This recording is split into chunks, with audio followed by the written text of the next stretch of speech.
অনেকেই বলে ডক্টর হবে, অনেকেই বলে কি বড় বড় কিছু, কিন্তু ছোটোবেলা আমার প্রশ্ন ছিল আমি যদি পেট ভরে খেতে পারতাম, এটাই আমার বড় স্বপ্ন ছিল।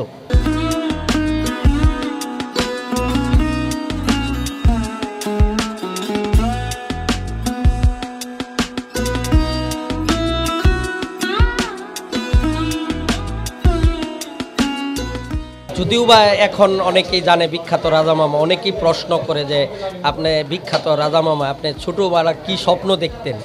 যে আমি কিন্তু ছোটোবেলা অনেকেই বলে ডক্টর হবে, অনেকেই বলে কি বড় বড় কিছু, কিন্তু ছোটোবেলা আমার প্রশ্ন ছিল আমি যদি পেট ভরে খেতে পারতাম, এটাই আমার বড় স্বপ্ন ছিল।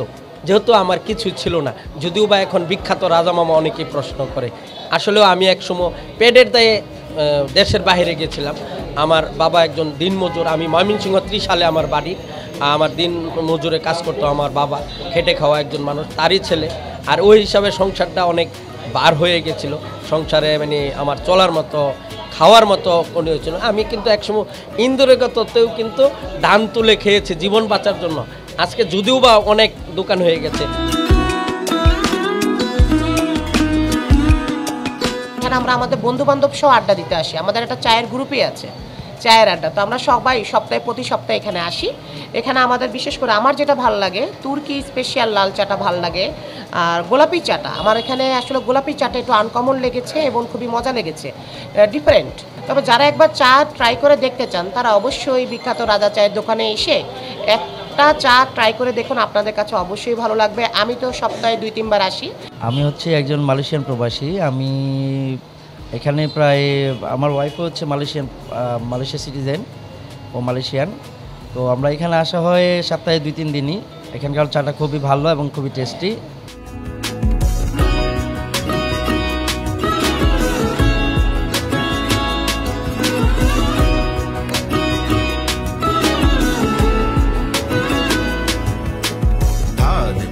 আমি এই 3000 টাকা পুঁজি দিয়ে, যেহেতু আমি দুবাই ছিলাম, দুবাই থেকে কিন্তু আমি এই চা বানানোর রপ্তটা শিখেছি।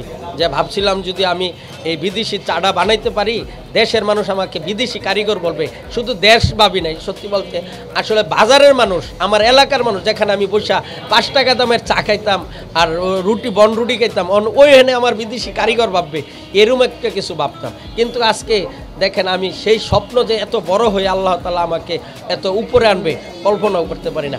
আমি বিদেশটা এসে ঢাকা বিমানবন্দরে ভ্যান গাড়ি থেকে আমি একটা যাত্রা শুরু করি 3000 টাকা পুঁজি দিয়ে। এখানে আমি একটা যাত্রা শুরু করি 2018। সেই যাত্রা থেকে কিন্তু আজকে হাঁটি হাঁটি পা করে মানে স্থানীয় ও ভ্রাম্যমান সহকারে, আপনারা জানেন যে আমার প্রথমে ভ্যান গাড়িতে যাত্রা শুরু হয়ে গেছে ভ্রাম্যমান, ওই ভ্রাম্যমান সহকারে এখন 28টা দোকান রয়েছে।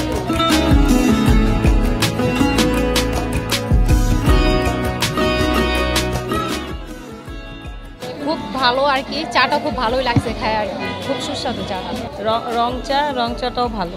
এখানে প্রায়ই আসি, মানে চায়ের লিগারটা খুব ভালো থাকে, টেস্টটাও ভালো, এই জন্যই আসি। আমরা আসছি এই যে 1 নাম্বার থেকে, কড়া ফ্লেভারের, টেস্টটা ভালোই, এর জন্যই বারবার আসি।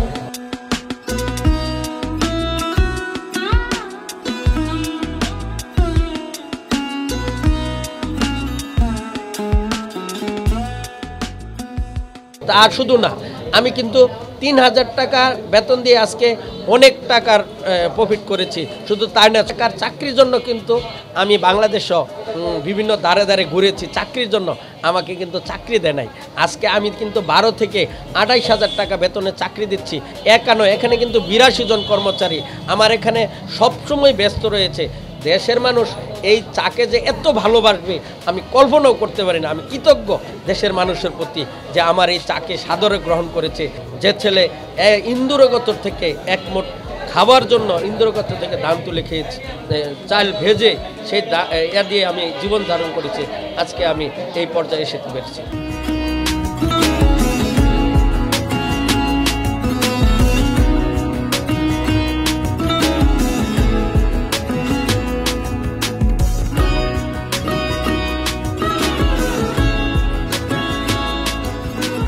সাধারণ চায়ের মধ্যে এরকম একটা টেস্ট নাই, এটার মধ্যে মালাই আছে, যে কারণে খুব ভালো লাগছে খেয়ে।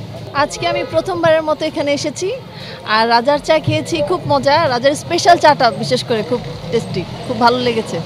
আচ্ছা, এটা আমি খাচ্ছি ইন্ডিয়ান মালাই চা। এটা স্পেশাল খুবই, এবং এটা স্বাদটা খুবই unique.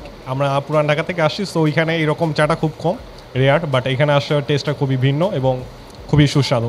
And everyone should try this one at least one time in life. Malai চা খুবই টেস্টি, অন্য সব জায়গায় যেরকম কিন্তু এটা একটা ইউনিক।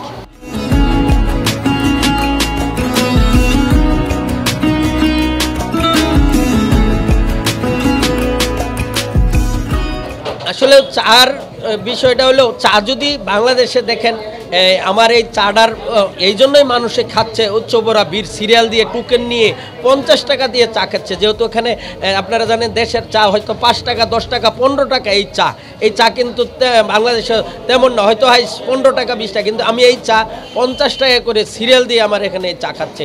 আমি কৃতজ্ঞ, যেহেতু এখানে দেখেন কাজু বাদাম, পেস্তা বাদাম, জাফরান দিয়ে আমরা রাজা স্পেশাল চা করি, এবং এখানে তুর্কি রং চা হয়, যা বিভিন্ন ধরনের কাশ্মীরি গোলাপি চা হয়, ইরানি দুধ চা, ইরানি জাফরান রং চা, এরকমই কিন্তু বাংলাদেশের সাথে সামঞ্জস্য রেখে 30-35টা আইটেমের চা যেটা বাংলাদেশে খাবে। আমি কিন্তু বিশ্বের সব চাই বানাইতে পারি, কিন্তু সব চা বানাইলে কিন্তু দেশের মানুষ খাইতে পারবে না, যেহেতু বাংলাদেশের মানুষ একটু মিষ্টি পছন্দ করে, হালকা।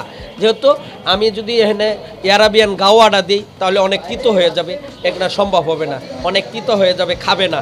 এবং এখানে তুর্কি যদি দেই এটা তিতো হয়ে যাবে। বা বাংলাদেশের সাথে সামঞ্জস্য রেখে যে চাগুলান চলে, আমরা সেই চাগুলান এখানে সলভ করছি এবং এই চাগুলান খাওয়াচ্ছি। আসলে আমার এই চাটা রাজা স্পেশাল এই জন্যই নাম হয়েছে। অনেক কিন্তু প্রশ্ন উঠতো, মামা এটা কি চা, কাজু বাদাম না রসুনের চা? অনেকে কাজু বাদামরা রসুন বলতো, পেস্তা বাদামরা ওই জামের বিচি বলতো, হয়তো আপনারা বুঝতে পারতেছেন। পেস্তা বাদাম জামের বিচির মতো, কাজু কিন্তু রসুনের মতো, অনেকে কিন্তু কৌতূহল করতো। আমি কিন্তু এই সব দিয়ে কাজু বাদাম, পেস্তা বাদাম, জাফরান, বিশ্ব খাদ্য তালিকায় দামি জিনিস, সবচেয়ে দামি জিনিস হলো জাফরান, এই জাফরান ইউজ করে। মজার বিষয় হচ্ছে এটির পরেও কিন্তু আমরা চাতে পানি ইউজ করি না, দুধের উপর পাতি দিয়ে এই চাটা তৈরি করি। এই চাটা কিন্তু 50 টাকা, আর নিম্ন যেটা রয়েছে এটা 30 টাকা এবং 50 টাকা দিয়ে আমরা এই চাটা করছি। সর্বোচ্চ মূল্য 50, নিম্ন মূল্য 30। এখানে বিভিন্ন ক্যাটাগরির চা আছে, এই জন্যই আমার চাটা যেন সবাই খেতে পারে এবং সবাইকে যেন খাওয়াইতে পারি, এই জন্য আমার এই প্রচেষ্টা।